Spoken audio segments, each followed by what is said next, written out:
자, 이제 이번 시간에는 이제 이어서 이제 하겠습니다.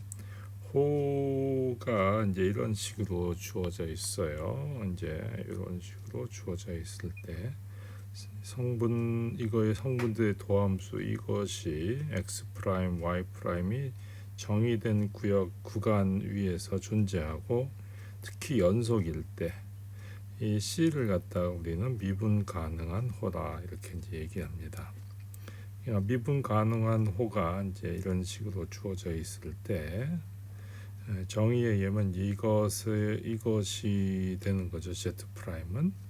그러면 이제 이것을 절대값 취하면 이런 식으로 되는데 이 각각이 이게 연속 함수들의 제곱이니까 다시 연속이 돼요. 그래서 적분이 가능합니다. 그래서 미적분하게 이제 그 미분 가능한 곡선 R 이 벡터 보통 우리가 이제 이것을 2차원 평면상에 이렇게 이제 그래프를 그리면 여기서부터 여기까지 이제 벡터 이거를 같이 R 프라임 T라고 쓰고 여기까지 좌표를 XT, YT 이렇게 쓰면 이제 일종의 벡터가 되잖아요. 그때의 길이는 이런 식으로 주어지죠. 근데 요것을 잘 보면 여기 있죠. 그래서 이런 식으로 바꿔서 쓸 수가 있습니다.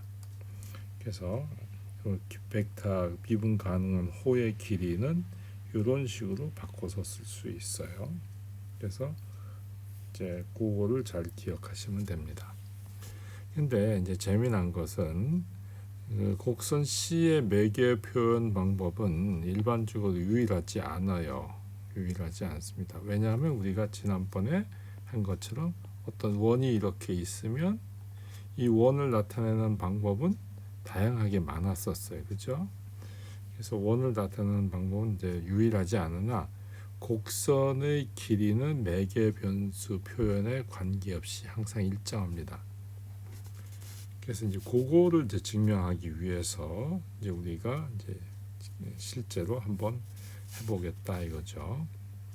그래서 어떤 의미냐면 다음 같은 의미입니다. 어떤 이제 복수 평면상에 호가 이렇게 있어요. C라는 것이. 그럴 때 이제 요거를 표현하는 방법이 이런 식으로 간 거를 우리는 이제 하고 또 다시 이런 식으로 이제 해서 온 게 있어요. 그러면 이제 요거는 알파부터 베타까지, 요건 A서부터 B까지. 이렇게 이제 전개시키면 이렇게 오는 함수. 요걸 갖다가 뭐라고 하냐면 P라고 쓴 거예요. 그 다음에 이제 요것을 우리는 Z라고 쓴 거예요. 그래서 여기 이제 T라는 변수에 대해서 요것이 Z 오브 T로 가는 거죠. Z는 Z 오브 T. 그러면 이제 요 함수하고 요 함수의 이제 합성사상. 그러니까 Z랑 P랑 합성함수. 요것을 이제 우리는 대문자 Z라고 쓸 거예요. 요거는 이쪽 변수는 타우가 돼요. 그래서 요거는 타우의 함수이고 요것도 타우 함수가 돼요. 그래서 이런 이제 상황이 됩니다. 그리고 편의상 이 연속 도함수를 갖는 이제 함수라고 하죠. 이거를 개면 그리고 그 미분을 했을 때 항상 이제 증가반 이 같은 방향으로 증가한다 이런 뜻이에요. 그러니까 이쪽으로 증가하면 이것도 증가하는 방향. 이게 이제 그런 의미입니다. 그러면 우리는 이제 어떻게 하냐?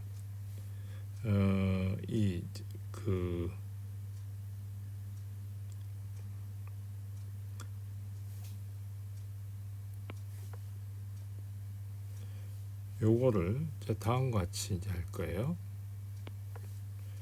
그래서 이제 요쪽에 이제 우리는 이제 지금 증명하고 싶은 게 뭐냐면 이런 거예요.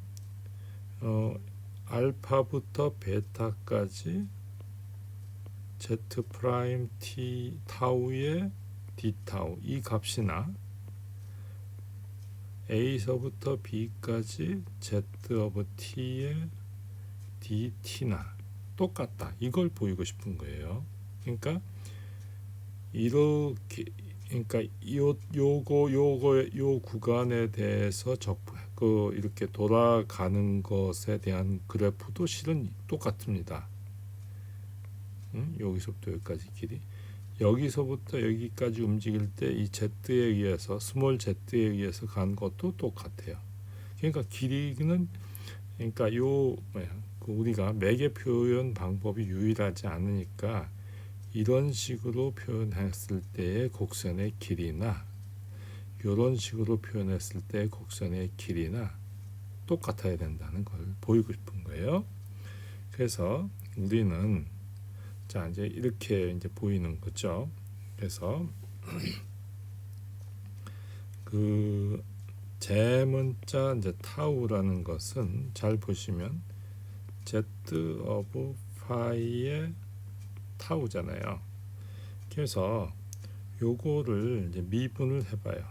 그래서 그러면 Z of 타우를 미분하면 먼저 요거에 대한 미분이니까 요거를 안에 걸 먼저 미분할까요? Z의 파이의 타우의 그 다음에 곱하기 파이의 미분의 타우 이렇게 될 거예요. 그래서 그것을 우리는 이제 요쪽 값을 이제 보면 요것이 이제 L이 되는 건데 요 값은 자 우리가 그러면은 요것을 이제 미분해 보면 요거로 바뀌잖아요. 요거 그죠? 그래서 요것은 알파부터 베타까지 Z의 이거 스몰 Z네. 조금 이걸 좀 다시 쓰죠. 요거는 스몰 Z의 파이의 타우의 절대값 붙이고 요것도 다시 절대값 붙여야 되죠. 타우 d 타우 이렇게 돼요. 그런데 우리는 여기 보면 t라는 함수는 파이의 타우였어요. 그래서 요거를 t 변수로 바꿔치기 하면 t는 a서부터 b까지 움직이죠. a서부터 b까지. 결국 요것은 z의 요 값은 타워 t죠. t 이렇게 되고 요것은 아까 양수라고 그랬으니까 요 절대값이 벗어져요. 그래서 절대값을 베끼면 여기 절대값을 이제 베끼면 요걸 다시 쓰면 이렇게 돼요. 요게 프라임 타우 이렇게. 그럼 요 값이 바로 뭐냐면 dt 하면 t d 타우 이거잖아요. 그래서 요 값이 dt예요. 그래서 dt로 바뀌어요. 그래서 출발은 여기서부터 출발해 가지고 이렇게 와서 여기로 오죠. 그래서 우리가 보이고 싶은 거 이 값하고 이 값이 똑같다는 것을 보였어요. 그래서 우리는 이런 식으로 요 곡선을 나타낸거나 이런 식으로 곡선을 나타낸거나 맥의 변수가 타우이거나 t이거나 상관없이 곡선의 길이는 언제나 동일하다. 그거를 이제 보인 거가 되는 거죠. 그걸 이제 이쁘게 쓴 게 이제 우리의 상황입니다. 자, 그러면 이제 미적분학에서 평면상의 곡선은 매끄러운 곡선을 어떻게 하냐면 이것이 연속적으로 미분이 가능하고, 즉 무슨 말이냐면 R 프라임 이 R 프라임 벡터가 X 프라임 Y 프라임 T가 0, 0이 아니에요. 동시에 0이면 안 됩니다. 그러면 왜냐하면 요 분모가 0이 돼 버리잖아요. 둘 다 0이라면 그럼 정의가 안 되죠. 그래서 접선 벡터를 정의할 수 있게 하기 위해서는 0, 0이 되지 않게끔 정의한 거예요. 그래서 이렇게 이제 접선 벡터를 정의했습니다. 일반적으로 미적분학 책에 나오는 거예요. 그래서 정의가 가능하게 되는 거죠. 그래서 복서 평면상에서 호에 대해서 매끄러운 호를 요와 비슷하게 정의를 할 수 있어요. 어떻게 하냐? 요 놈이 연속적으로 미분 가능하고 AB라는 점에서 AB 구간 위에서 점이 아니라 구간에서 이렇게 될 때 0이 아닐 때 우리는 매끄러운 호다 이렇게 얘기하는 거예요. 그러니까 여기서 말하는 요것이 제로 벡터가 아니다 이런 거하고 동일한 거죠. 그래서 0이 아닐 때 매끄러운 호다. 그러면 유한 개의 매끄러운 호들이 합. 그러니까 매끄러워요, 매끄러워요, 매끄러워요, 매끄러워요. 그러니까 유한 개 하나, 둘, 셋, 넷 그것의 합으로 이루어진 거를 등심선이라고 해요. 또는 조각적으로 매끄러운 호 이렇게 불러요. 그래서 등심선을 콘투어 이렇게 부르고 피스와이스 스무스 아크 이렇게 불러요. 그래서 등심선이나 이렇게 등심선은 일반적으로 매끄러운 곡선이 몇 개가 합쳐진 거. 그래서 이런 점에서는 물론 미분이 될 수도 있고 안 될 수도 있고 심지어 0이 될 수도 있어요. 그렇지만 요 나머지 저 구간에서는 그런 일은 벌어지지 않는다. 이제 그런 거예요. 그래서 등심선이 돼요. 그래서 만일 등심선의 시작점과 끝점이 일치하고 다른 점에서 만나지 않으면 어떻게 돼요? 단일 닫힌 등심선이다 이렇게 부를 거예요. 단일 닫힌 등심. 이런 것이 단일 닫힌 등심선이 되는 거예요. 그래서 예를 들어서 방향을 가진 원 이런 거 그죠? 이런 거는 단일 닫힌 등심선이 되는 거죠. 그다음에 삼각형 이런 거 또는 사각형 이런 것들도 다 단일 닫힌 등심선이야. 단일 닫힌 등심선 일자로. 자, 그래서 만일 이거가 등심선이면 z of t는 연속함수이고 이것은 조각적으로 연속이에요. 왜냐하면 이런 점들 몇 군데에서는 0이 될 수도 있어요. 그래서 그런 거 빼면 조각적으로 연속이에요. 그래서 등심선 또는 단일 닫힌 등심선의 길이는 각 등심선을 이루는 각각의 매끄러운 호들의 길이의 합. 그러니까 이런 것들은 요 길이의 합, 요 길이, 요 길이, 요 길이를 합치면 되죠. 마찬가지로 이런 것도 요 길이, 요 길이, 요 길이의 합. 뭐 이런 식으로 이제 되는 거예요. 그래서 매끄러운 호의 길이들의 합으로 계산하면 됩니다. 자, 그래서 우리는 단일 닫힌 등심선의 성질을 표현할 수 있는데 이게 조단 곡선론. 그래서 복서 평면 내 단일 닫힌 등심선은 어떻게 되냐면 자, 단일 닫힌 등심선은 대체로 이렇게 생겼습니다. 그러면 어떻게 되냐? 내부와 외부로 나뉜다. 항상 그래요. 결국 그 경계가 바로 이 C다. 이거예요. 그러니까 내부라고 불리는 거와 외부라고 하는 것이 있고 공통 경계를 가지는 두 개의 열린 연결 집합. 요거로 이루어져 있다. 이거 내부는 유계 집합이고 외부는 유계 집합이 아닌 거다. 이게 조단 곡선론이에요. 근데 이거에 대한 증명은 매우 어려웠습니다. 그래서 여기 밑에 이야기가 있는데 요거는 여러분들이 읽어보시기 바래요. 그래서 조단 곡선론은 뭐 증명하기가 우리 수준에는 어림도 없습니다. 그래서 보통 대학원 수준에 가서 배우게 돼요. 그래서 그냥 그런가 보다 하면 돼요. 그래서 뭐 2차원 평면은 항상 단일 닫힌 곡선에 의해서 또는 단일 닫힌 등심선에 의해서 내부와 외부 두 개의 컴포넌트로 성분으로 나누어지게 된다. 그것이 다예요. 별거 아닙니다. 자, 복소 변수 F라고 하는 것이 복소 변수 Z의 이제 함수라고 복소함수라고 하자고요. 그러면 복소 평면의 두 점을 연결하는 등심선이 이렇게 있어요. 그러면 이러한 등심 요런 요 위에서의 선적분을 우리는 뭐냐면 선적분 또는 등심 선적분이라고 그래요.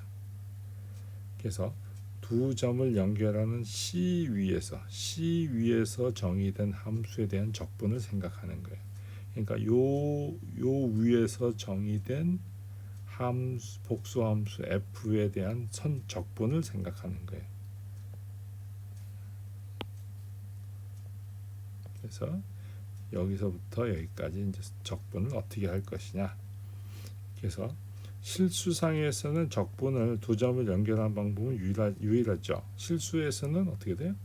여기서부터 여기까지 가는 방법은 딱 하나밖에 없어요. 그런데 복소 평면에서는 여점에서 여점까지 가는 방법은 이것만 있는 게 아니라 이렇게 갈 수도 있고 이렇게 갈 수도 있고 이렇게 갈 수도 있고 여러 가지 방법이 무지하게 많아요. 그래서 연결하는 곡선이 유일하지 않습니다. 그래서 선적분은 두 점을 연결하는 등심선에 어떻게 되겠어요? 의존하겠죠. 그러니까 등심선이 이렇게 갈 때와 이렇게 갈 때와 이렇게 갈 때가 다 때에 따라서 달라지게 되는 거예요. 그래서 선적분은 두 점을 연결하는 등심선에 의존하게 돼요. 그래서 만일에 선적분이 등심선에 의존하지 않는다면 그때는 양끝점에만 표시하면 되겠죠. 그죠? 자, 그래서 우리는 이제 그거를 어떻게 구할 것이냐, 그것이 이제 남아 있어요. 그래서 일단은 이런 식으로 등심선을 표현합시다. 등심선을 C라고 이렇게 표현을 해요. 자, 그러면은 F라고 하는 것이 자, 가정이 뭐냐면 함수 F는 등심선 C 위에서 조각적으로 연속이라고 돼요. 그러면 적분이 잘 정의됩니다. 그러면 이 함수는 구간에서 조각적으로 연속이에요. 그러면 이제 몇 개의 점을 뺀 나머지에서는 잘 정의가 될 수 있어요. 그러면 등심선 C를 따르는 복소적분의 선적분을 어떻게 정의하느냐? 이와 같이 정의합니다. 이런 식으로. 그래서 이 값을 이렇게 정의를 해요. 이 값을. 이것이 이제 우리가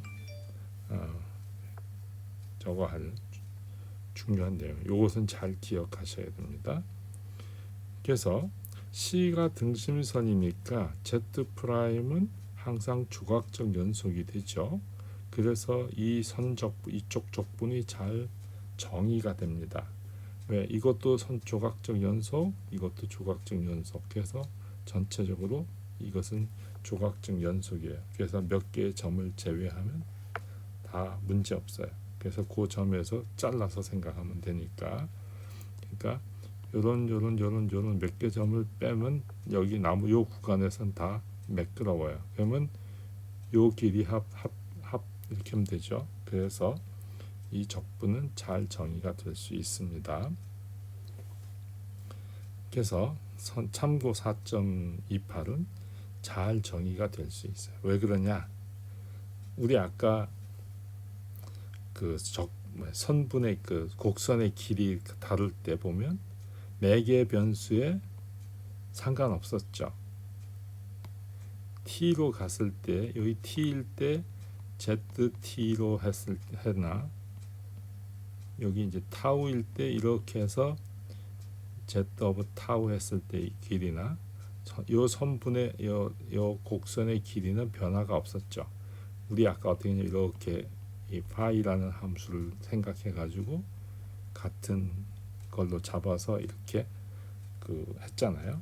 이것도 똑같이 하면 됩니다. 그래서 어떻게 하냐면 같은 방법으로 요것을 이렇게 정의를 했었잖아요. 여기서 그러면 요거 이 파이라고 하는 함수를 또 도입을 해서 이렇게 이제 둬요. 그래서 이렇게 가정할 수 있겠죠. 똑같이. 그래서 t는 파이 오브 타우 이렇게 이제 생각할 수 있고 여기 이제 알파 베타 여기는 a서부터 b까지 이런 식으로 그래서 이 t 대신 t 자리에다가 요거를 갖다 집어넣는 거예요. 이런 식으로 쭉 갖다 넣어요. 그럼 dt는 5미분의 타우 d 타우 이렇게 되니까 이렇게 되죠. 요게. 자, 그러면은 우리 아까 요 z 요것이 바로 뭐냐면 요렇게 왔다 이렇게 가는 그 요 라지 z잖아요. 그래서 요 라지 z로 바뀌어요. 그다음에 요 부분이 요걸로 바뀌죠. 아까처럼 똑같습니다. 그리고 적분 영역이 알파부터 베타까지 바뀌는 거예요. 그러면 어떻게 돼요? 똑같죠.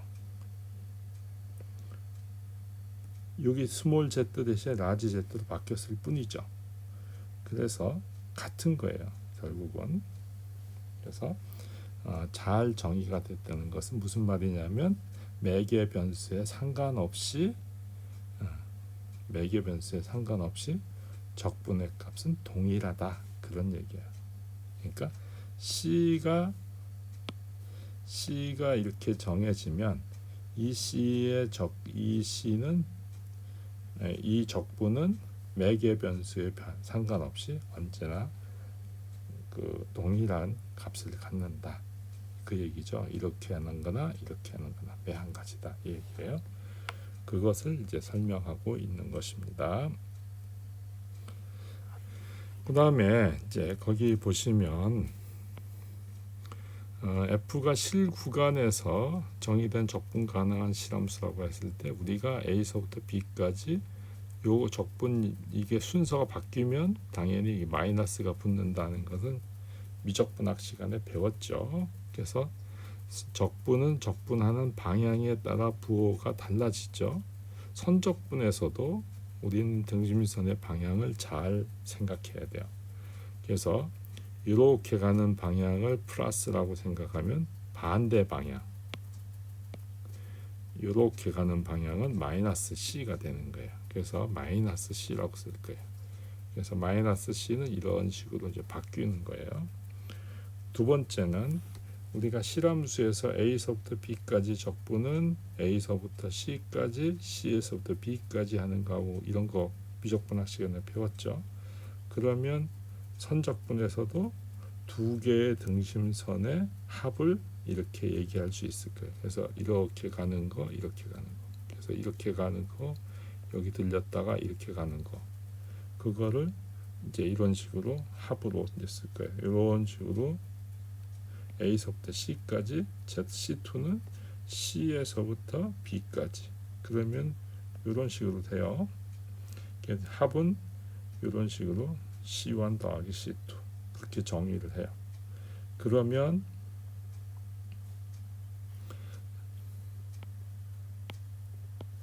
그래서 여기서부터 여기까지 가는 걸 C1, C2 그러면은 두 개 합쳐서 C라고 하면 C의 f of z, dz는 어떻게 되냐면 C1에서의 적분과 그 다음에 C2에서의 적분으로 두 개를 합치면 되겠죠. 그러니까 마치 이거하고 비슷한 논리죠. 그러니까 여기서부터 여기까지 한꺼번에 가는 것에 대한 적분은 여기서부터 여기까지 간 적분과 여기서부터 여기까지 간 적분을 합친 거다. 그런 논리예요. 그래서 요거는 이제 그 합하는 방법을 이제 설명한 거고요. 그래서 이런 식으로 이제 얘기할 수 있어요. 이제 그러면은 이제 우리는 정리 이제 요런 4.2와 같은 사실을 이제 알 수 있게 되는데 요거는 다음 시간에 얘기하도록 하겠습니다.